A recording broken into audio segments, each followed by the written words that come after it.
আসসালামু আলাইকুম। কেমন আছেন আপনারা সবাই? আশা করছি সবাই ভালো আছেন। আলহামদুলিল্লাহ আমিও ভালো আছি।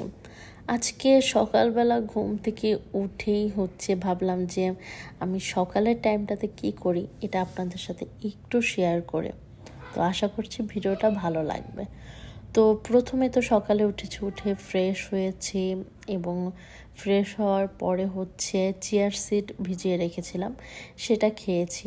আসলে আমি এভরিডে খাওয়ার চেষ্টা করি। তো তারপরে বেশ কিছুক্ষণ একটু বলা চলে লেখাপড়া করলাম, এটা সেটা হাবিজাবি অনেক কিছু। যাই হোক, তারপরে ক্ষুধা লেগেছে। তো দেখলাম যে ফ্রিজে মানে রুটির জন্য আটা মাখা আছে। তো সেই জন্য আমি ভাবলাম যে রুটি বানিয়ে নিই। এমনিতে প্রসেসিং পরোটা আছে, বাট আমার কাছে ওইটার থেকে এই মানে তাজা তাজা এটা খেতে বেশি ভালো লাগে। তো প্রথমে বানিয়েছি, মনে হলো যে মোটা হয়ে গিয়েছে একটু। তো ভাবলাম যে আবার এটা দিয়ে 2টা করি। পরে যাই হোক, 2টা করলাম। যদিও আমি খাবো একটাই, কারণ একটার বেশি সকালবেলা আমি রুটি বা পরোটা যেটাই হোক খাই না। তো হাতটা খুব ভালো করে পরিষ্কার করে নিলাম, কারণ রুটি বানালে দেখা যায় যে হাতের সাথে ময়দা একদম লেগে থাকে।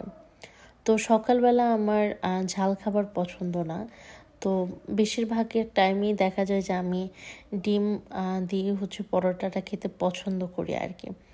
আর যেহেতু যে আটাটা ছিল ওইটা সিদ্ধ করা ছিল, যার কারণে আমি পরোটা বানানোর পরে চারো সাইড থেকে ছিঁড়ে যাচ্ছিল। তো যেটাই হোক না কেন, খাবো তো আমি। তো তারপরে খাওয়ার আগে যেগুলো নষ্ট করেছিলাম এগুলো একটু ধুয়ে রাখলাম আর কি।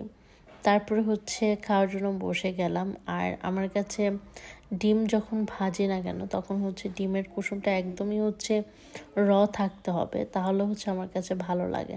কারণ এই রটা দিয়ে পরোটা দিয়ে খেতে ভালো লাগে। আর সস তো আমার পছন্দ, পরোটা খাই বা অন্য কিছু খাই সস সাথে থাকে।